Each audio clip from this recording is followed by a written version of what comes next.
Welcome back, everyone, to the SlotsFan podcast. On this show, we talk to slots content creators about their channels and their biggest wins and their tips for having more fun in the casino more safely. And today we've got a really awesome guest. It's Kurt, aka Big Slaughter. Welcome, Kurt. I'm so happy to have you on the show, man. Really appreciate you taking the time. Yeah, thanks so much for having me. Really appreciate it. Looking forward to chatting about some stuff here. Yeah, before we get started, if you're not subscribed to the SlotsFan podcast, please do that. And then also follow the link in the description of this video to Big Slaughter and subscribe to his channel. Check out his content. In particular, check out his live streams because they're epic. And I'm excited to chat to you about that and lots of other stuff about your channel. Why don't we start with the obvious question of how'd you get into this? I saw that your channel's been around for like 8 years, so this isn't brand new for you. How'd you get into this, and what was that experience like? Yeah, no, for sure. I love playing slots. I love the casino. I go quite a bit, and it was one of those things that's back in the early days. As a matter of fact, I actually had another channel before. Going back to, I think, 2011, that was just like a personal channel and just was called like Kurt K21 and didn't really brand it or anything. I just started uploading some of my really early wins that I would, So like slots content. Yeah, it was slots content. And, okay. But I would just start, sneaking. That was before any casino would record anything. I even had a tiny little spy camera thing that I got for Christmas one year, and I would film and big wins, bonuses, and things like that, where I wouldn't get caught. Just uploaded them. They're still up. Actually, they're pretty grainy and not really good, but, I just thought it was kind of fun. And then in 2017, I was like, maybe I'll take this a little bit more seriously. I couldn't figure out how to change the name of that channel, and I wanted a brand name that I could use as a slot channel. And a friend of mine was just kicking around the idea of Big Slaughter, and I was like, that sounds cool. Let's just do it. So I ended up creating what is my main channel today as a Big Slaughter channel. And it's still like, I would go to casinos that were recording friendly then. A few of my locals, they started allowing at least not live streaming, but you could actually record, videos and bonuses, and started throwing a video up maybe once a month, if that's kind of here and there. Got to about 300 subscribers and just kind of, was a little side thing in the back of my mind. But then it wasn't until early 2023, I said, you know what, I'm going to take this a little bit more seriously and actually put the effort in and really try to, create content, upload videos, and grow the channel and just see where it goes from there. And then so really early 2023 was kind of really the birth of what my channel has turned into now. That's really interesting. So what size was your channel about in 2023 when you decided to focus more on growing it? I think I was at 320 subs at that point. Okay. So the big majority of your growth has come since 2023, despite you having been doing it for a while before then. Absolutely. Yeah. 2023, I think I started the year about 320. I remember New Year's Day, 2024, I did a live stream and I hit 2,000 subscribers in January 2024. So okay. 2024 then was really the year that things started taking off. That's so exciting. Congratulations on all that growth in, a couple of years. That's huge. Thanks. I think you're at just under 20,000 subs now. And I was just talking to our producer before the show, and some of the numbers that your live streams put up are punching way above what you may think 20K subs is. So I'm excited to chat to you about that. But what came up for me when you were telling that story is like, what was slots content like in 2011 when you were sneaking a camera in? Was anyone else doing it? Were there any, it's a niche thing now. I can only imagine what it was like. Yeah, there were a handful of channels that were out back then. A lot of them are the channels that are some of the, they call like the OG channels that are big, like SD Guy, for example, Diana Vani, the Biggest Little Roller. Those were, kind of the first channels that were being pushed out, or at least that I used to see them putting, content up. And I mean, they'd even show like themselves filming a bonus and getting shut down at their casino for recording quite a bit. And that was just part of content in those days. They were, there was no such thing as like live play where, I never seen a video where they put money into a machine and played it until they bonused or lost. It was just straight wins and bonuses, and they were really short videos back on. And probably different quality of resolution compared to the phones nowadays. Absolutely. That's cool. So on the topic of your channel, at least when I look at it, it looks like a live streaming channel. A lot of your focus is on that. You're going live a bunch, and it seems like you must be local to Nevada or Arizona. It got tons of great options, it looks like, for places to go. Tell us a bit about how your approach to the channel and how you've been able to get some big numbers. Like, I'm seeing 50K plus views on live streams, and you're putting up a ton of them. So how did that all come together, and how does it work? I think I was, when I was decided I was going to take this seriously, I gave it some thought as like, what am I going to do differently? Everyone's there's so many slot channels out there, and, you can never necessarily be the biggest better or have the biggest win, because there's always someone else that's going to have you beat. Some channels decided to be more, funny, or have certain sayings, or just do some different stuff. I just didn't know what it was going to be. I just said, let's just run and just see what happens. And, I was posting more videos. They weren't really taking off. I mean, they were getting a few hundred views each. And then I thought, but I noticed that I was seeing more, and I didn't really understand live streaming. I saw the big channels like that are out there that do big bets they were going live. They were getting a lot of views. Then I started realizing I don't have to be a big channel to do this. I was watching, channels with 500 to 1,000 subs doing live streams, and I was enjoying them. And I said, you know what, maybe this is what I need to do to get my channel to grow and get some traction with that. And so I said, okay, I'm going to do one. And it was February of 2023. I was on a trip up in Reno, and I was at Atlantis. I found out you could live stream there, and you don't have to get permission, and they won't bother you. So, okay, here we go. I'm going to try it. I went live. I didn't have a tripod. I had my phone the wrong way. Like, that at the time, everyone was doing horizontal live streams before the vertical push. Mine was vertical. I didn't know you can't change it. I just didn't know anything. But I had a few channels that I was in their chats at times, and they saw I was live. They shared me out. I had 25 people watching. Ended up going live for about 2 hours, and ended up winning, like just having really good luck and having some, I think I don't remember I started with, I think at one point I had $2,000 on my ticket, and it was a lot of fun. It was, I look back now and rewatch that. I still have it up. I look how nervous I was. Like, I barely thought, and no doubt. But I enjoyed the experience, and I said I'll definitely have to do this again.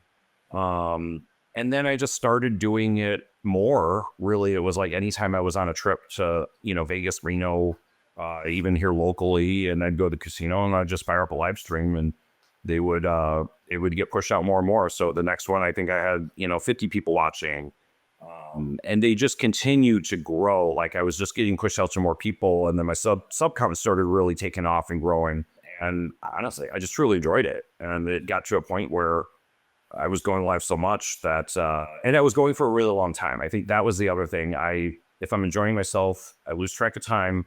I've done live streams as long as 6 hours, and to me, it feels like I've been live for an hour. It seems like the community that gets built around a channel that has a lot of live streams can be different and maybe a bit stronger, maybe a bit closer. I love the chat interaction and all that stuff is so great. And from what I've seen of your live streams, you really lean into that. And you mentioned some of the other reasons that you like it, but I'm curious what's the experience been like building a community, and what's your community like? And is that a big part of why and your enjoyment of doing this? Yeah, absolutely. That was one thing that I didn't expect to see. I mean, looking back on it, it's like, yeah, that's a huge part of it. But when I was growing my channel, it was just something to do.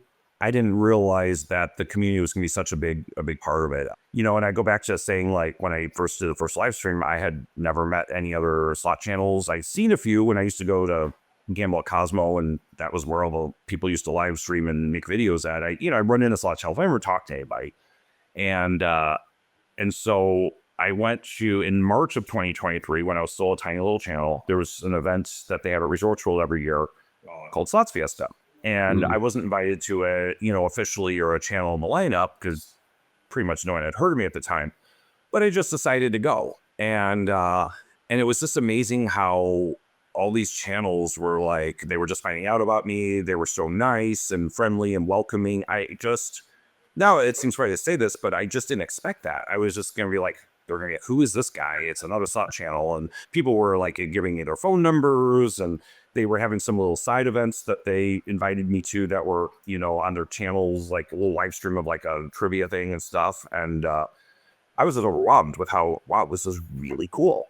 And then that really kind of was like a springboard to more people finding me. And, you know, those were people that ended up being in my chat all the time, and they were telling their friends about it. And that really grew into this whole like community of people that, you know, anytime I fire up a live stream, they're there. And that's so cool. And, you know, that and other channels that just seem to, you know, be great supporters. Yeah, it's such a cool community, both with the influencers and the viewers being so supportive, and really feels pretty inclusive as far as like a group of people that are competing against each other a bit with influencers. I was curious with you mentioned starting out, you know, and being stoked on 25 viewers. What does your concurrent average viewers look like now? I would say on average, you know, it depends on sometimes time of day, who's live at the same time and certain days of the week, things like that. But I would say lately I'm back to around 1,000 watching at one time. Wow, I've had awesome. as many as 1,700, 1,800 a few times. And then every once in a while you do a live stream and it's just bad timing, or YouTube's just not pushing you out. And, you know, I had like, you know, 2 weeks ago, I had one where I had, you know, 1,200 people watching all night. And then I do one 2 days later and I couldn't even crack 300. So there's a lot in the algorithm and things like that. But yeah, I would say, you know, around that 1,000, awesome, give or take. That's a huge number. You said that even back before they had actual vertical live streams, you were streaming vertically on your phone. Since they've introduced this new feature, or sort of new, have you noticed that, you know, a lot of people report big view numbers? They can pick up a lot of subs. Has that been the case for you? Has this live stream been an improvement? My first one I did vertical just because I didn't know you had to set it up ahead of time. And then I figured it out and someone explained it to me. Oh, no, you have to set horizontal. So I started doing the horizontal live streams for about the first, probably all of 2023. They were all horizontal because vertical people just complained and it didn't push you out into the, you know, short speed. Then I started noticing in early 2024 that there were these sometimes really small channels that had 700 people watching. And I was like, you know, I was on a good day, I was getting 300. And so I just said, you know what, I'm going to try it. And then sure enough, yeah, I think I doubled what I was watching. And the crazy thing was I would pick up on a horizontal live stream, I'd maybe pick up 30 subscribers, which is great when you're a small channel. But when I was doing these verticals, all of a sudden I was getting 100 subscribers, sometimes 2, sometimes I think I've had as many as 300 from a live stream. And awesome. It really, really started, you know, it was like fuel to the channel just to help it really grow. People have reported a lot of views, a lot of subs, and then also some other, you know, sometimes that the subs don't always translate to the same kind of audience members that you may get through like non-shorts feed. Right. Entrance to the content, I guess. I'm curious if that is the case with you. And I noticed that you haven't been posting too many videos, and maybe this is a sort of segue into where you're hoping to take this channel. But how do all those different pieces fit together for you, and what other effects have you seen from this really big growth from the shorts feed, vertical live stream feature? Yeah, no, 100% I agree with that. They, you know, as the channel's grown, the views on the long videos have grown, but not nearly to the same ratio. You know, I'll post I was posting, you know, trying to post at least 1, maybe 2 long form videos a week. And they just were, every once in a while you get one that does well and takes off. But for the most part, they were just not getting the views. So I've kind of shelved that for a little bit, you know, have something really great happen. I'll definitely post that as a long form video. But, you know, I'm not posting stuff on there just to get a video up anymore. I've been posting shorts, and the shorts definitely take off. I think you definitely, if you're friend the channel through a short speed and subscribe that way, you're definitely going to see my shorts that get posted. So I've had some really good luck on that. But yeah, as far as the long form videos, it hasn't. Not, you know, and I've been kicking around some ideas of some different stuff to try to maybe restart some momentum on the long form videos, and I've got few things I'll probably start rolling out in the next month. You know, and it helps if you have a live stream. I had I did one where I had on the Louis Gold. I had the most insane bonuses you could get on that game buying a bonus. And I did a live stream for an hour and had a bunch of people on there. And I said, okay, I'm ending the live stream. Go over to my channel, watch the premiere of this video, and that seemed to actually work really well. Also, maybe even just like promoting the video within the live stream. Yep. Even teasing it or something could be interesting. Yeah, yeah. 'Cause I don't think people necessarily think to even look. Like they always catch you, when you're live, they see you, but they don't necessarily think, oh, I need to go back and check out his videos for the most part. A few will, but you don't get a lot of traffic that way. So definitely have to talk about it. Yeah.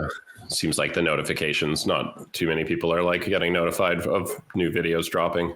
Yeah. How does all that add up when it comes to the monetization of your channel? I know that different formats have different monetization implications. So how are these things that are working for you translating into monetization or not? They're doing okay. I mean, it's definitely nowhere near enough pay to be a full-time job.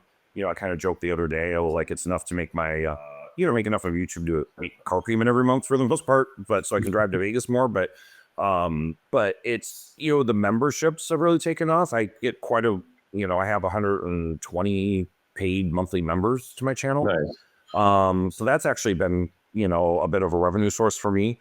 I've got some very generous people that will super chat and that come in all the time. And so that's been pretty cool. It's almost like you don't have to do that because it's so nice. You get paid a little bit off of the the live stream views like after the fact, but it's not much. It's like $5 or $10 typically, even if you get 50,000 views on it. But it's resulted in it's a little income stream that and I've definitely seen it growing every month, and it's getting better and better. Have you ever done any brand deals or sponsorships on your live streams? I have not yet. I've looked in a few, talked to a few, but really haven't spent much time kind of thinking of that right now. Is it in your future? Or are you interested in? Yeah, I could see that. It has to be the right thing. I want to keep my, I want to keep my brand as my brand and not get too caught up in, being one of those channels that are always trying to sell something to people. I think that turns off a lot of viewers, but if it's something that fit and if it was something that helps people, whether it's there's one we were looking at where it's it's an app that helps people get free rooms at casinos. And, I think something like that would be very easy for me to talk about because it's something that, my viewers would actually use. Cause I think pretty much everybody that watches is someone who regularly goes to a casino or used to go to a casino or that sort of a thing. So, yeah, I feel like the live streams, especially the vertical ones, maybe they don't pay a ton in terms of YouTube monetization, but it's such a persuasive space and platform for you to use or for influencers to use to promote other products, whatever that might be. And I think that there's a big opportunity for you there to, of course, with the right brand, to get another revenue stream from your live streams that could be pretty significant.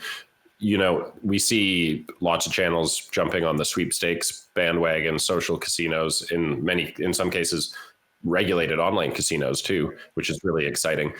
What is your stance on sweepstakes casinos, and what do you see or hear from your audience when it comes to that stuff? Yeah, I as far as the sweeps casinos, I've looked at it. I've never done one myself. I've never tried it. I don't, there's too many questions in my mind about doing it, and if are they legal or are they quasi legal? What happens if, I think I have a fear of if I recommended it and let's say something happened and the company got shut down and I told people, oh, go play this or whatever. And then, they can't get their money back. I'm a representative of that brand. It's going to look negative, I think, on me. So I just really kind of stayed away from any of those. Yeah, it seems like in general, there's a trust issue or a barrier when it comes to slots players, mainly retail slots players in the US, being open to trying sweepstakes casinos. And seems like there's not enough clarity when it comes to why you should or shouldn't trust some of these sites. And there's so many different sites of different credibility or legitimacy levels. So yeah, it's kind of an interesting space, but certainly there's lots of opportunities for slots channels more and more, and kind of saw a big flurry of activity over the last year or two with that. Continuing on the topic of live streams, I feel like they're a great place to promote stuff, but they're also an interesting format when it comes to responsible gambling. You know, you see what happens on a live stream in a way that you don't see when it's a curated clip of wins, you know, and lots of people do a great job of posting wins and losses, but the truth is it's curated, and like on a live stream, you get what you get, and it can be pretty bad. It can be pretty painful sometimes, right? So I'm curious, is that a factor for you, and is responsible gambling something that is on your mind when it comes to showing people this content? And what is it like when you have to go on a live stream and whatever happens and it can be brutal sometimes? Or is that part of the fun? Or yeah, absolutely. I think that's why people like to watch the live streams too, because you don't know what's going to happen. And it can go either way. And, just like if I'm gambling off camera, we all try to win and we want to win. And we get frustrated when things just aren't going our way. And, whether it's me moving machines or just lowering my bet or just, trying something different, I definitely, try to do as best as I can. I think it's funny because people they seem to, for whatever reason, people always have this memory of when things are good with gambling. And so, when I'm not winning, they're like, well, you're a big slotter. You always win. You always have a comeback. You always seem to win. And I'm like, have you watched some of these live streams where you just can't win more than $200 and blow through over 1,000? Yeah. So it does happen, and it's hard, and you want to put on, I think there's a little bit of pressure internally. You want to put on a good show for people, and you want things to go well, and you want your audience to enjoy it. And when you just can't get there, it's really tough. And then, sometimes then even get caught up, like people mean well, but they're like, let's see a comeback. And then it's like, I'm trying to get a comeback. I'm trying to make this work. Don't remind me that I'm losing, and then people come in with the suggestions, and they say, try to tell me certain machines that are going to win. And it just gets to the point where it's like, all right, just leave me alone. And then I get to, I had one recently the other day, and it was just nothing was working, and I was tired, and I just didn't have my normal level of energy, and I could feel it. And, I ended after an hour because it just wasn't working. Hey man, that's good advice. Whether you're streaming or just playing, if you're not feeling it, it's a great idea to call it a day and come back another day. Yeah. On that note, what kind of messages do you try to put out to your audience in terms of your experience benefiting their education or, ability to have responsible fun in the casino? Yeah, I get a lot of people that will come and chat, and they'll say, hey, I'm going to go to the casino. Like I think they watch, how people, it's like, go to YouTube because you can learn how to do things. And I see this quite a bit where people are, they heard it's fun to go play slots. Maybe they try to watch it twice, and then they're like, I'm going to go watch YouTube and learn how to play slots. And then they come in the chat and they say, hey, I'm a first time player. Any advice? And just had somebody the other day, I'll tell them because I like to try a lot of different machines, and I'll tell them the same thing. Don't bet too big. It's always easier to, or it's a lot harder to get used to lowering your bet after you're betting too big versus, the other way around. And I just say, try to bet minimum, just try different games just to feel them out. I mean, I do the same thing. If there's a new slot on the floor, I'll go try it for a couple $100 just to feel it out. How hard is it to bonus? How often do you get frequency of line hits to keep you going? And just to see what I think of the game, and then decide what I'm going to do with it in the future. And so that's usually my advice. Don't bet too big, and don't go crazy, and just hope to have a good time. Yeah, that's good advice. I think people talk about learning to play slots or being a good slot player, and I feel like that's valid in some ways because, you just press a button, fair enough. You can't really change that, but there's a lot of stuff going on around it, like your bankroll and your bet size and your loyalty program and all kinds of stuff. And even awareness of different games and their volatility levels and how they play, so that you have realistic expectations about, what's going to happen. So I feel like it's not the same as like learning to be a good poker player, right? But there's a lot of stuff you can learn that would make you have more fun and maybe avoid some of the things that can really make it a lot less fun, like losing too much money and feeling like shit about it or whatever. Absolutely. Yeah. Well, and another thing something I talk about a lot that most streamers or channels don't is, there is different casinos operate things differently, and it's public information out there. There are certain casinos that have a very high hold or very low return to player. And there's others that have a very good return to player that, they want you to win more, but they know eventually they'll make money off you. And I think there's people they just don't understand that at all. They think that, hey, I'm going to go to Las Vegas and it's a better place to gamble than my local in Oklahoma or wherever they play. And they bring a bunch of money and they go and they lose it all in the first night. And they go, what happened? Why is this so bad? And they understand that they might be playing your, machine with an 85% return player. And then you could go to, say, Reno, for example, and you could play that exact same machine as a 94% return to player. Anything can happen in the short term, but when you take these trips and you bring a large bankroll, 9 times out of 10, you're going to see you're going to at least get more play in a place like Reno than you are in, say, the Las Vegas Strip. Is it discretionary? Like the casino itself sets the RTP on games? Is that how it works?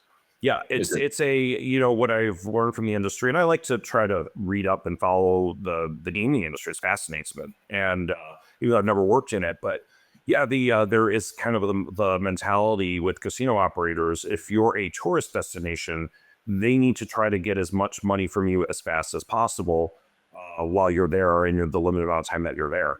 If you cater towards a local clientele, they know that you're a very frequent player, that you may come in at least once a week, sometimes multiple times a week. If they gouge you every time you go, you're just not going to come back. So they want to at least let you have the feel of winning at times and actually come home ahead because they know you're going to remember that and you're going to go back to the property over and over again, and they'll actually make more money from you long term. So the tip is play at locals casinos, not at tourist casinos. Absolutely. It's so true. I mean, like even the vibe and the whole experience, even in Vegas at locals casinos, is way more fun, I think. Absolutely. Than the strip tourist. Yeah. Well, spots. And I'm more of a gambler. Like I go to play slots. I don't go to go see shows. I don't go to the nightclubs and, that sort of thing. And you go to the Vegas Strip and, you're on a Saturday night, you try to do a live stream. You've got constant, drug people coming up to you. What are you doing? And bothering you and can't get rid of them. And, people pass out on chairs and all kinds of, it's kind of fun to show the crazy stuff, but you go to a locals casino off strip and pretty much it's their gamble and you get that. That's the experience I prefer. What's your pick for best locals casino off strip in Vegas? Most of my viewers know, and when I go to Vegas and I stay at a locals place, I'll stay at so one of the Stations casinos like Green Valley Ranch, Durango. I like the M Resort. I like Silverton. I like some of the Boyd casinos like Aliante is one of my favorite. So I'll do my trip there, but then on the way home, there is a small local casino that I drive back to Arizona. It's called Club Fortune, and I always do a live stream there. And I can't, although my luck's not been as good there lately, I can't tell you how many times that I won my money back. I mean, I won the brand on Huff and More Puff there back in August on a $3 bet. I was ready to end the live streaming, head home, and then boom, there was a brand for $13,000. Nice. On a $3 bet, that's amazing. On a $3 bet, yeah. And it's a small casino with 600 slots. There's no hotel. It's in a residential neighborhood. I found it on a map and just tried it out, and then I asked them if I could live stream there, and they said yes. And but I always kind of say that's like my little secret place, That's so cool. Wow, congrats on that that grand. That sounds epic. I want to ask you about big wins. Before we get there, it feels like we're kind of on the casino tips topic right now, and I'm curious if you have any other casino tips. Sometimes it's to do with comps and how to get the most out of it. What's some more advice for people who want to have the most fun that they can safely in Vegas? I'll definitely tell you another thing I touch on is that I found the average, player or viewer doesn't really understand is how to maximize your comps. And people get really caught up in their tier. They say, oh, I need to play a little bit more to make the next tier because that means I'm going to get more free rooms. I'm going to get more free, pre-play and things like that. And it's not true. Almost, I don't want to say 100% not true, but it's about 95% of that is not true. It's all about your theoretical, your average daily theoretical. And what people, that's where they base their free play, what type of rooms you get, how many rooms you get, what kind of food comps you get, that sort of a thing. And what people make the mistake of is they go, let's say they're there for 3 days and they get there, they play, the next day they play, then they check out, and then they say, well, I just want to go play one machine. And they stick their card in and they cycle $100 through a machine. That will wreck your comps because you might have 2 good days of play, and then you do the third day and you play $100. Well, now they're going to average that $100 in with the other 2 days, and you're going to cut your comps by a third, or your free play offers by a third. And sometimes it's even worse. They play one day and then they play one machine the next day and they cut their comps in half. Or they decide to just not play with the card for a while because they left their card machine, and then they say, I'm not going to bother to do that. And it really can, I mean, it makes such a difference if you do that. Or they show up one day, pick up the free gift at their local casino, and they play just a free play machine, and then they leave, and then they wonder why their free play went from $100 a week to $25 a week. So I really try to help educate people on that to understand that, because I remember when I learned that, that was really eye-opening into how it affects things. Do you know if it's a single average? Like, would you be better off just doing one day at different properties and going as big as you can? I have done that. I have done stays in a day. Yeah, no, I have actually done that where I've even had a room at a casino for 4 days. And but I had other things to do the whole trip where I knew I was going to be there. So I just played really heavy one day. And then the rest of the days, I either didn't use my card when I was at that casino, or I played at another place, and my offers actually went up for the next. Wow. So interesting. Do you think that there's any chance that if you play like past midnight it's going to be the same thing? Like, is it going to be counted towards your next day average? I used to think that, but no, it's actually typically each casino has what's called a gaming day. They don't really there's a weird reason why they don't want people to ask that question. But it's typically 6 a.m. Some 5 a.m. I think in Laughlin, it's weird. That makes sense. But just a more accurate daily activity. Yeah. So they really, because I think they look at most people are playing beyond midnight typically in a day before they go to bed. And so, it's, it resets after whatever time it is. And so as long as you just, you can play past midnight, just don't go past 6 a.m. Otherwise, unless you're going to be there the next day playing anyway. So I guess if you're at a destination where there's multiple properties that have different loyalty programs and they're accessible, consider spending one day at each property and potentially get 3 times the comps. Well, it depends on which company. I know, for example, if you're in Vegas on the Strip, if you play with Caesars or MGM, they treat all their properties as one big casino. So it doesn't matter if you go, play a few here and a few there, you're going to get your offers based on your theoretical the same way. I've seen others though, like Stations casinos in Vegas. And their properties are all further spread apart, so that might be why they do this. But no, they treat each property separately, so you'll get a separate offer for each property you play at. It's another good tip is to take advantage of those networked casinos, both because you can earn comps at more locations, but you can redeem comps at more destinations in different places. So kind of cool, like Caesars being a good example of. They have properties everywhere that you could use the same program at. Yep. Yeah, exactly. We have even though it's all tribal casinos here in Arizona, we have a Cedars managed property here as Action, and I'll go there and play. And so I'll always make, diamond or so status anyway. And then at least when I, do go to Vegas, I have that to use there. It's kind of nice. At a, non-fancy strip casino, like more of a locals casino, how much do you think someone would have to put through the machines in a day or in a weekend to expect to get some level of offers, like room or otherwise? That's the other thing. It's a lot less, and it's because they typically price the rooms lower. So, if you could go, I'll give you an example, one that's really easy is Boyd casinos. So say you even just run over to the Orleans, which isn't far off Strip, and you go play there for just a few hours, and, if you earn, I would say 2,000 points, which is, well, no, not 2,000 points. I would say 500 cheer points, which is about 2,500 coin in. That'll give you enough. I mean, the rooms are priced less, so they're, that's why, but that would get you enough to get probably 2 nights comped at one of their properties pretty much, even on weekends for the most part, unless it's a real busy weekend or time of year. And even maybe a little bit of, maybe $20 free play and a little $15 dining credit, something like that. Is the Gold Coast a Boyd casino? Gold Coast would be another one. And they treat theirs all the same. So you get the Boyd offer, you can use it. Even if you go play at Gold Coast, for example, one day, just for a day, for a few hours, you'll get an offer that is good at, not just Gold Coast, but you could book it at Orleans, you could book it at Aliante or Suncoast or Sam's Town or many of those. I like those places. They're sweet. The food at the Gold Coast is particularly great. They've got an awesome Chinese restaurant there. The first time I went to Vegas for work was in 2006, and I stayed at the Gold Coast for 7 weeks. Wow. I was at the World Series of Poker. It's a near and dear to my heart, that place. Yeah, it was like your home spot. Okay, do you have that average kind of spend tip is really interesting, and I've never heard that before. Do you have any other tips that may be new to our viewers in that vein? Just look at your theoretical. Don't get caught up on tier. The tier will happen. The tier, what I've learned is the reason that they even do any sort of like the tier levels on cards, that's in a sense to reward the people that were more frequent. So you get players that might come into a casino and they might go every day and they only bring $100 with them. They're not going to really get good free play because they're only playing 100 a day. But to reward them, they make it up in other ways. Like they give you VIP parking because you're the highest tier in the casino, and maybe some extra food credits and things like that, or a point multiplier and stuff like that. But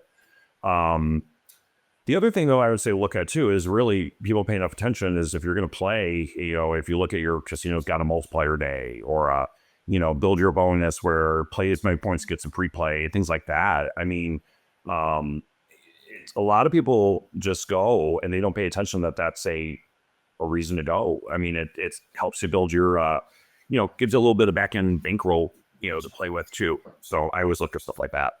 You mentioned a $3 bet grand on Huff and even more Puff, maybe $13,000. That's a huge win and a huge multiplier if you're thinking of how big the win is that way.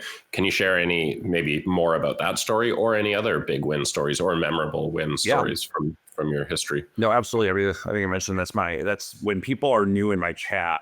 That is the number one question. What's your biggest win? And I feel kind of bad because you get a lot of the same viewers. And so I always joke, well, I know you guys have heard the story 300 times already about my biggest win, but no, I've had some pretty substantial, hard to get wins. I always have to remember that when I'm having a bad day. But I had I'll just use last year for an example. I was having a pretty bad run. I couldn't even get a hand pay for the first few months of the year. Like I just could not win a thing. And then my luck slowly started turning around. And then it was in August. I had just come back from a very long road trip that I did. I was all the way up in West Wendover, Nevada. I was up in Reno. And then I was on my way back in Vegas. Did not go well. I was down, several, I would say maybe 5,000 or whatever for the trip, which considering how many days I played, not terrible, but still, you're like, oh, that's, that cost me a lot.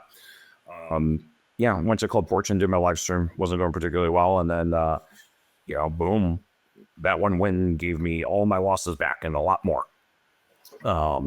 And it was just cool to get that live. I made a short of it too, but just the reaction of like, oh my God, oh my God, oh my God. And then seeing the chat fly by and just like, I can't believe we just witnessed this, you don't expect it to happen. So that was one of my most memorable wins. Then I got in this little streak. So to be followed up by, I want to say, so that was end of August. Early October, I went to Vegas I went to G2E for the second year. And I was booked at the M Resort. And I had done, I think we went to G2E that day, and I was going to go back the next day. We didn't go the first day because it was always busy, but it was like the second day G2E. I do a live stream that night at the, didn't go so well. A friend of mine that was on the trip with me, he was one of my viewers that had become one of my good friends, was like, hey, let's go to the bar and get one more drink before, the end of the night. I was like, okay, fine. So we sit at the center bar to get just put money in video poker and just sit there and play and, get your free drink. Second push, I was playing 5 hands of bonus poker, super tense pay. I get the multiplier comes up 5x and it deals me a rook and 5 hands. And I have this short on there because of my reaction. I was just like, wait, this is really good. I play a lot of video poker. I don't really do it on videos or live stream, but video poker is like my second love that I really enjoy. Never been dealt a royal in my life. Had plenty of royals, but never dealt. And it just locks up. It just start going up. And I'm like, wait, a royal's $1,000 on quarters. I got 5 of them, but there's a multiplier. I'm like, wait, I won $5,000? I won $5,000? No. Then the guy next to me at the bar, wait, you won 10,000, sir? I'm like, 10,000? No, what? And then, oh my God, I won $25,000. Like, No shit. yeah, just from sitting at the bar. That's insane. Yeah, when all was said and done. So that was really cool. That was my second biggest win ever.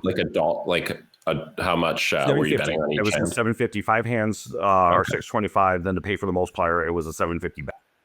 That's sick, though. That's crazy. Yeah. That's a huge video poker win. yeah. So that was wild. So anyway, that ended up being a great trip. Extended, stay a little bit longer because we got a nice bankroll. Then maybe like 2 weeks later, I was back in Arizona and decided to go to Lone Butte, which is a Gila River casino down here.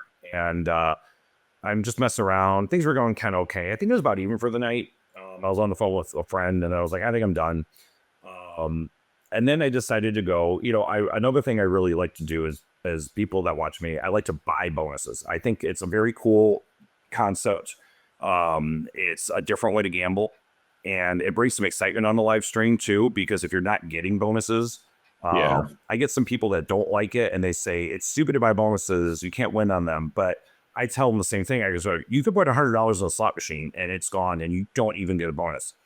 You do this, at least you get a bonus. You may only win $40 back from that 100, but at least you got a bonus and you win something back versus, getting nothing in return at all. So it's just been my thing I've been doing for a while. I've had several hand pays doing it over time on, $150 to $200 range bets. So there's this thing, Louis Gold, and I start buying bonuses on it. They're all kind of winning a little bit, doing the $100 range. I go up to 150.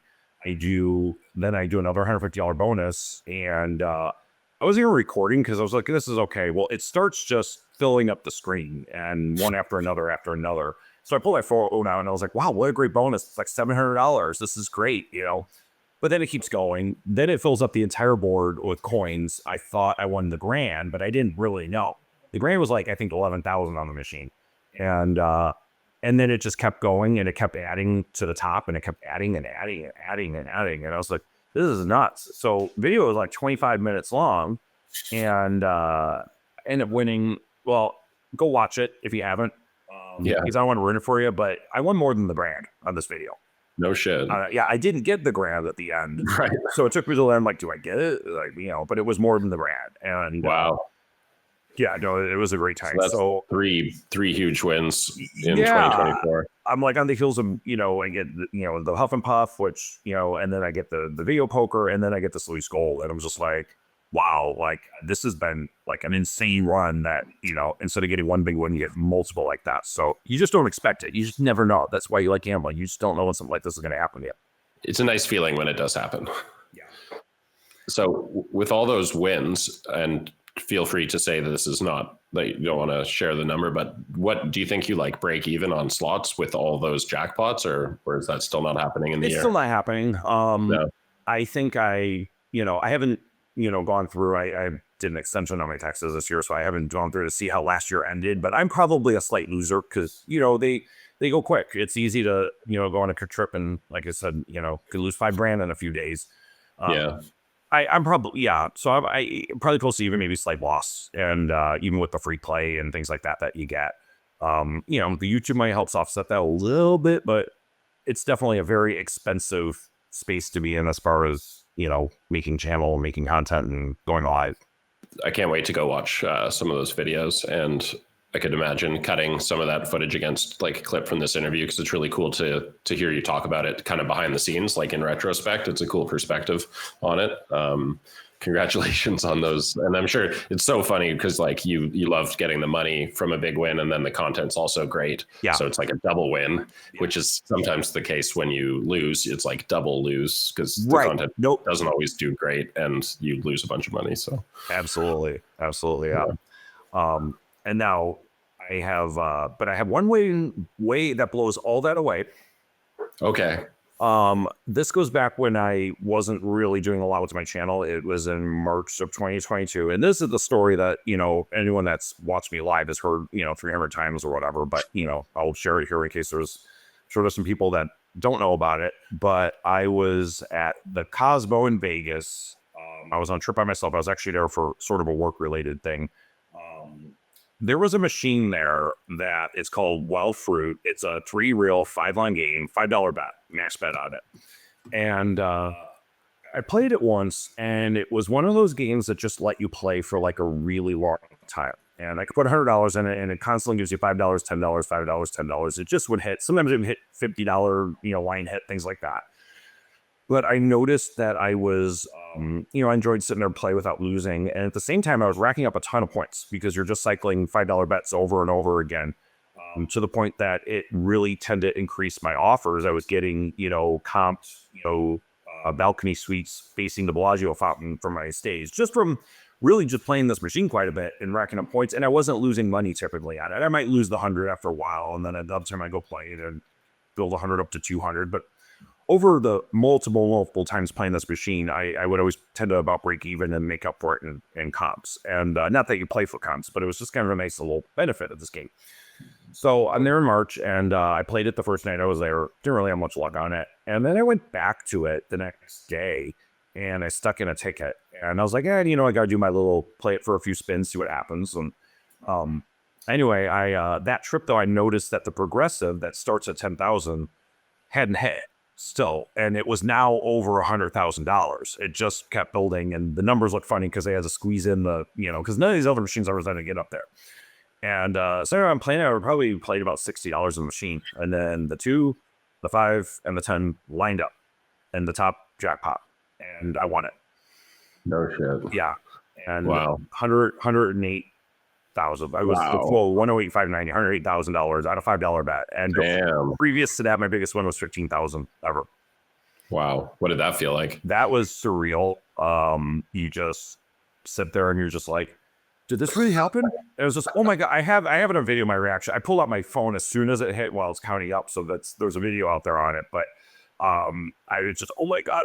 Like just this thing that you're like, you can't believe like you could ever win something like that in slots, especially I don't bet $150 a spin, and even then it's hard to win 6 figures, but just on a $5 bet to actually hit something like that, it just took me about an hour to actually like be like, this is actually real. And I bet. And it was, you always kind of look up at those progressives and, dream a little bit, but it's always so much like that'll never happen ever. Right. Like that's not going to happen. That's what I would always say. So now I tell people that, it can happen to anybody. I never thought it would happen to me, but it really can. You just got to be at the right place at the right time, and you don't have to spend a lot of money doing it. Well, it's cool. That's like almost a great tip. Like it sounds like a low variance machine with a potentially big payoff still somehow, and a great way to get some good comps or increase your comps. And that seemed like it worked out best possible scenario for you. Yeah, absolutely. It's unfortunate they tripped the machine. That being committed, they had multiple similar machines, and they had another one that was getting up there. Maybe a year later, it was like at 90,000 or whatever, and I would play it, but. Fortunately, they took those out. They're not there anymore. I was playing Pai-Gow at the Gold Coast once, and it's kind of the same idea, like really low variance, and you can play for a long time with not much money. And they had a progressive for a 7-card Royal Flush, and it was like 120 grand. And I got a 6-card Royal Flush and peeled the last card, and it wasn't the right card, but it was it's like the biggest peel I've ever done. It was super fun. Oh yeah, so exciting. Wow. These are great big win stories. I can't wait to make some clips, and I guarantee there are people in our audience that haven't heard that one, and that's an epic story. So thank you for sharing that. You've mentioned lots of different games, and I always like to get influencers' takes on, what makes a good game and what are their favorite games. I know people tend to also play games based on what their audience likes or what kind of hits on YouTube for them or what they become known for. What are some of your picks for games for any of those reasons? And maybe if you could share a bit about what do you think makes a good game? Yeah, no, absolutely. I love that. I like games that are, in people who watch my channel, I tend to play a lot different game mix than other channels do. I don't know if it helps my channel, if it hurts my channel. I feel like you go on most live streams and they just play Dragon Link all day. And I'll be quite honest, at the risk of offending some people, Dragon Link's very boring to me. It's a very basic game. And that's probably why people like it, because what you see is what you win when the balls land. But it's just, to me, that's, I don't know. It's like I played it. I'd had Hampy on Dragon Link. Never won a grand on it, but it's just kind of boring to me. I like games that are more along the line of like a journey, I guess. I like games like Buffalo Gold because the chase for 15 heads is a lot of fun just to get there. And even though I've gotten it many times, it's still like there's always that, can we do it again? And could be an even bigger bonus. And I think that's a lot of fun. I've found lately I really like the chase games. I think that's super exciting to me. And, a lot of these games are considered AP or advantage play. I mean, not necessarily take them at what an advantage player would do, but if there's a game where it's like, like I'll give you an example. There's a game called Stack of Pace that's made by Incredible Technologies, and they have multiple level progressive free games. You always get 10 free games, but there's a mini, minor, major, grand, and mega. And when you get the mega, typically the entire screen is raised up all the way, so there's way more ways to win. And then a little bit less on the grand and so on and so forth down. And so you'll see the number, you might be, 20 away from when hitting the mega. You got to collect 20 megas through the spins on your journey to it. But you get a big payout and you get really exciting bonus. And I think the audience gets really caught up in that too. Like, hey, we're 9 away. We're chasing this. Let's hope I don't lose too much money.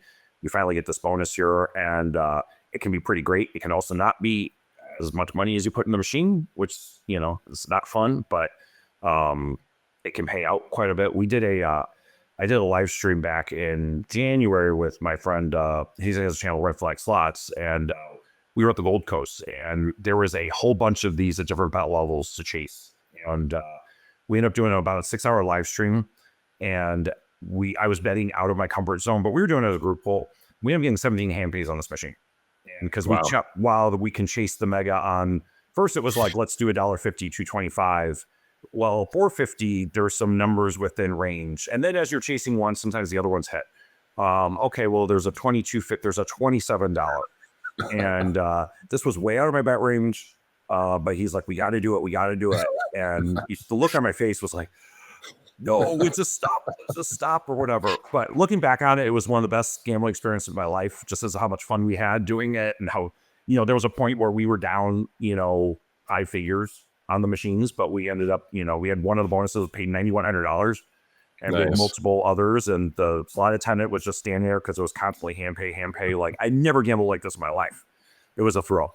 That sounds like so much fun. Yeah. Yeah, I agree. Games that have, a play component, like an entertainment component to it that has a story or a journey are so, it sounds like that game was really effective in terms of getting you guys interested in playing through the features and stuff. So that sounds like a win for them. What other, any other games that, new or old that stand out that you would recommend if people want to check out something new? I really like the, and it's a manufacturer that's not in Nevada yet. But I really like the Blueberry brand games. There's another one that's a chase called Rocket Rumble. That's one of my favorites. It's similar to Buffalo Gold, and you get in the bonus 15 heads, and you collect 15 rockets, and then it changes all the symbols in the rockets, and those are the top paying symbol. But it's a lot easier to get the 15 on that game than it is on Buffalo Gold. And those have games where, to get the mini bonus, you got to, hit by 15, and, there's 4 different levels of bonuses. I've never hit the red, which is 100 spins. Which is typically a hand pay. You don't have $1.50 bet if you can land it, but that is, I get a lot of requests for that game now too. And so when I'm here in Arizona, I'll play it. But when I'm in Nevada, until they get licensed there, I can't play it there. Yeah, their games are cool. You said you were at G2E last year. I checked out their booth and they had some really slick games I hadn't seen anywhere like live before, but they were really fun to play there. Yeah, a little different stuff, but I think they do a good job. I think more and more game developers are also a potential opportunity for influencers to promote their games, to even provide, expert feedback and insights. You've mentioned some of the kind of broad features and styles of games that you like. If you could give advice to game developers, because I know some do watch this podcast, what would you say? And what do you think maybe what's coming next? You always see these new mechanisms that blow up and everybody kind of jumps on the like 3-pot or the persistence or whatever. What do you like and what would be your advice? And maybe that can help guide where things are going in the future. Yeah, no, it's funny. We talk about this a lot. There's some games where I feel like they get it right, like Rocket Rumble. There's another game that's a little bit of a chase game. I'll use this that AGS makes. It's called Knock Knock Guardians, and it just seemed like it didn't really take off too well. I'm seeing them changed out on the floor. Very few casinos even have this game, even though it's fairly new. But it has a similar, like a little bit of an AP to it, where you can find different bets where the symbols are upgraded already. When you get the bonus, you start it with upgraded symbols. And then there's another side to the bonus that you have more ways, so you start off with a larger screen. And what's really great, if you get the double pop on the game, you get both, and it can be some really big wins. And but it just seems when you play the game, it takes way too long to get it. It seems like a lot of the bonuses are duds, like way more than they should be. And I think the reason why is they put a bunch of the payback into progressives on the machine. There's a grand jackpot for over $10,000. There's a major that, starts about $800. And there's some minis and minors or whatever too. And, you get those every once in a while. But it just seems that it's got a good base game anyway, that if you could put a little more pay into the game and, take the pay out from these progressives. And again, I'm not a slot math person to tell you maybe it doesn't make that much of a difference, but it just seems like that game should just be more fun. It's a great design, a great idea, but it just doesn't execute well.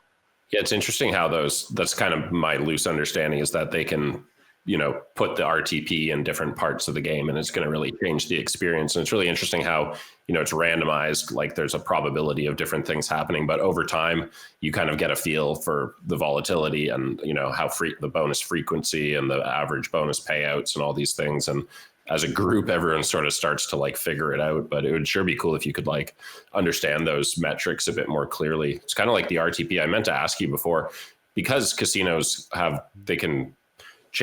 they can set the RTP, I assume, within a range that's probably set by like the state gambling commission or something like that. Are they forced to post the actual RTP that they have set the machine to? Can you look at it on the machine or something like that? I've never seen that specific. I wish they did. I'm sure there's a lot of pushback in the legislatures on, if there's ever been anyone try to propose that. I know difference like Nevada, every machine has to return 75% or better to players, and nobody has a, despite what people believe, there is no 75% return to player machine. They typically, manufacturers have 4 to 6 or so settings, and they may go as low as E5, occasionally E2. Okay. And they go up as high as, some can go as high as 99%. Okay. But I've seen certain states, like I think just for one example, Indiana, they regularly post every single casino's return to player, so it can tell you what's the best casino in the state to play at. And they even sometimes will go into denomination, like, pennies at this casino is 89% on average, and so on and so forth. But I've never seen I take that back. Most machines do not have the return to player on them. The only exception I've ever seen is there was this manufacturer called U1. I've only seen these in Nevada, and they typically have these games at like Dottie's and like the tiny little casinos, and you could play video poker, you could play Keno, you could play slots on them. They will tell you on the slot what is the return to player that you're playing right now, and it changes with the bet there too. So if you bet up to like $2, it might say, and they're pretty high, it might say like 97.2% return to player on the game you're playing. I mean, it seems like that would be fair to let people know what they're, so is it also the case in other casinos that the casino can set different RTPs for different bet amounts? It's usually denomination. I don't think it's, if you're on pennies, I don't think it's really going to change. But I have seen, been in a casino enough where a machine breaks down next to you or your machine, and everything resets, and it does eventually go to a screen that will have the RTPs on it. And really? You'll see them listed, and then it will highlight the one that the machine is set to. And I've seen it where it's, 86% on the machine I'm playing, and then I will go back and replay that one again. Yeah, that's brutal. Yeah, I've seen it at where it will list the 4, on like Locket Link, for example, does 1 cent, 2 cent, 5 cent, 10 cent. I was at a casino where it listed all 4 of those, and the 1 cent was lower, but the 2 cent, 5 cent, 10 cent were all the higher, slightly higher, but those 3 were the same, but the 1 cent was worse. Yeah, with online slots, it's way more common for it to be posted like within the game itself. You could just go look, and they're generally pretty high, like above 95 all the time. which is cool. Yeah, it's interesting to see because online over the last years, like volatility has just gone crazy. Like they put, every game has these max wins that are so big. It really seems to come at the expense of like line hits. Like there's just nothing, and it's all bonuses, and it's all buying bonuses. So yeah, it's cool that there's options. It would be great to be able to like get a better understanding of it without having to pay for the experience of learning how the game plays and stuff like that. I guess that's a great reason people should check out your channel and other influencers. They can check out how it plays and even hear, your experience with it before they ever go and play themselves. Absolutely. I was just going to tell you that I try to show new machines when they're out, but I will, I love checking out those channels that they played a new game and I got to see their experience on the game, good or bad or whatever. And I'll still go play it myself, usually, unless it was like a really bad game, but I still like to experience it. But it's nice going in saying like, hey, I saw a video on this game and here's how it went. So we've talked about a lot of really interesting stuff. I'm curious for you and your channel with the growth that you've seen over the last 2 years, where do you hope that this goes? What does the future hold for Big Slaughter? Yeah. I mean, we'll see what happens. I mean, I have a, full-time, I guess, for the most part, full-time, where I work for independently. So, that's my main income stream. And I don't see that going away anytime soon, but I really enjoy the slot channel. It's truly fun for me. And, we'll just keep working at it and putting time and effort into it and letting it grow. And, one day it could become my full-time career. I think it would be, I would definitely enjoy that. But we'll just kind of see. I mean, things are always evolving. This doing YouTube is always evolving. Slot channels are evolving, just the way you do things. And, right now it seems like the live streams are really the hot big thing. I mean, it's come at the expense of people that post daily regular videos. They're not getting views they used to because the live streams are getting the views. That I don't see that changing anytime soon, but who knows? I mean, go just something else that we haven't even thought about in the future. But no, I plan to be around for a while. It's something that's been a fun hobby that's become way more than I ever expected it to be at this point.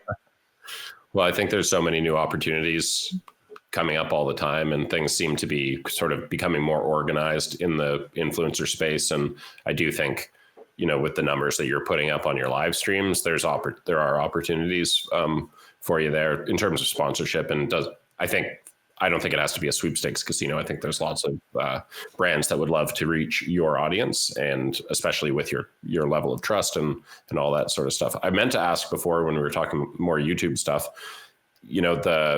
there was some policy changes in the last couple months, and I believe that live slots content was supposed to be not included in the content. But I'm curious, have you experienced anything from those changes? I've heard of people being classify and things happening.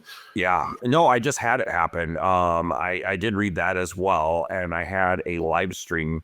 This was one I just had about 2 weeks ago, and had really good views on. I consistently had like 1,100 people watching the entire night, and then I get a notification after, and it said that this was labeled as inappropriate for those under 18. But it wasn't a strike or anything against my channel, but it also said that it was not appropriate for advertisers. And I would get no revenue from other than YouTube premium views and super chats, but I wasn't going to get any watch credit for it. And then what was odd was the very next live stream I did a couple of days later got that same thing again. And that was the live stream that did not get pushed out. I had not even 300 people watching that live stream. And my numbers just never grew from there. So it was almost like I was being shadow banned essentially on that next live stream because of it. It had the age restriction thing on it? Yeah. It popped up. The dollar sign was yellow, and I'd never had that before instead of green. Yeah, I've heard of that happening lately too, even to like poker channels that are also supposed to be not part of the policy changes. Same thing. And I think when it gets age restricted, it seriously limits the reach in like the algorithm showing it to people in a big way. Yeah. It's unfortunate. Well, I had that. And then after that, it seemed to go away. Like a few days later, haven't had that issue since. So hopefully it was just kind of a fluke or whatever. I had been told there was a certain word you can't say in live streams that, and someone in my chat has a play on that meme. And I told that person, I was like, I'm just not going to say your name anymore because it happened to another channel that person was new as well. Well, don't say the word in this interview. Yeah, we'll say it here, so you don't have to worry about it. But so I, maybe that was it, and because I haven't used it since, haven't had the problem.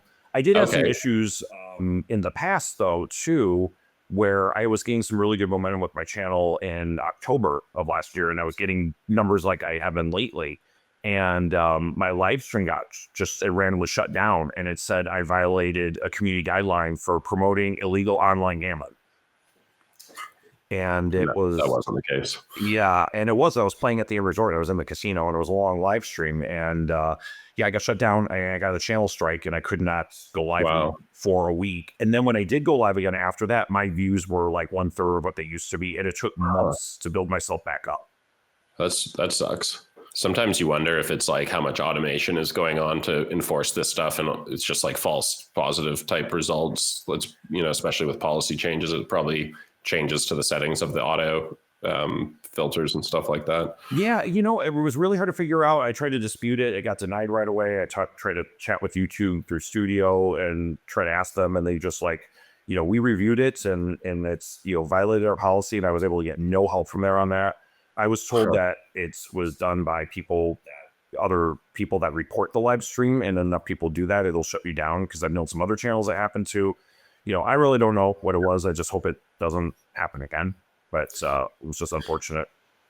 Yeah, it's stressful for YouTube creators to be so, it feels precarious. And the bigger and more successful you get, the more insecure it feels, because you're so at the mercy of their like randomness, and they don't care to even explain what you're doing or how to fix it or anything. It's so tough. Absolutely. And throw gambling content into the mix, and it can be tricky. Yep. Well, I wish you the best of luck with your channel and with all, the momentum that you do have now, in particular with the live streams. And I'm excited to see you in chat in some of the live streams. And I hope 2025, if we were to meet again next year, you'll have similar awesome stories that you had from your year last year. Yeah. Is there anything that we didn't get a chance to talk about that you might want to share with the audience? No, other than, I guess the other thing I'll mention is, I've been getting involved in doing some slot channel events. I have my second annual events in Reno that we're doing, and at Peppermill. Nice. They've been a great host to, kind of provide like a venue for us to, get a bunch of slot channels together and do a bunch of live streams back to back to back. And so that's been another little thing I've dabbled in a little bit is, I've been to a few of those events. They've been fun and good networking, and kind of started doing just kind of like, I'm going to do it on my own, and here we go. So yeah. Is it with SlotsFans? No, that's separate. So I am in the, I'm in the SlotsFans thing that we, go to different casinos. That's been a lot of fun as well. And, have these events with different channels and get to try out some new casinos I've never been to before and go to some that I already like. And so I've been so an active participant in that. We've got a couple events coming up in June with that. But then I just also decided I'm just going to do another one of my own and see how it goes. So what date is your event at the Peppermill? So that is, if this will air before that, it's July 8th through 11th at Peppermill Reno, and anyone is welcome. And, I've reached out to a bunch of slot channels that went last year or like to go. We got some new people in the lineup this time, and still working through who's coming, who's a maybe, who's a yes, who's a no. But we will be, even if you're just watching and you're in the area, come on out and hang out with us. Peppermill is such a great property, and Reno is such a fun place to visit in general. So we'll do our best to help promote that, and maybe we can write something on SlotsFan. Yeah. But yeah, these live events are so fun. Like the vibe is so much fun. Hanging out with, especially people like meeting in real life. They get to meet you, but they also get to meet each other and stuff. And it's awesome to meet people that you have like long-standing internet relationships with in chat, and you see it. It's so fun. So it's so cool to see that happening. I'm sure your event's going to be a blast. Thanks. Yeah, no, it's really enjoyable. It's really cool. And you're get to meet someone you haven't met before, or even as viewers, like just a chance for someone that's watched me for being, I see their name in the chat, I know what they look like, what they're about, and get to spend some time with them. It's been really cool. That's awesome. Again, Kurt, thank you so much for your time. And I'll remind everyone who's still watching at this point in the video to check out Kurt's channel. And there's a link in the description to Big Slaughter. And we wish you the best of luck, man. I love your channel. I love the content. And it's been awesome to get to chat with you and learn a bit more about what's going on behind the scenes. Yeah, no, I really appreciate it. Thanks for having me. This was really cool.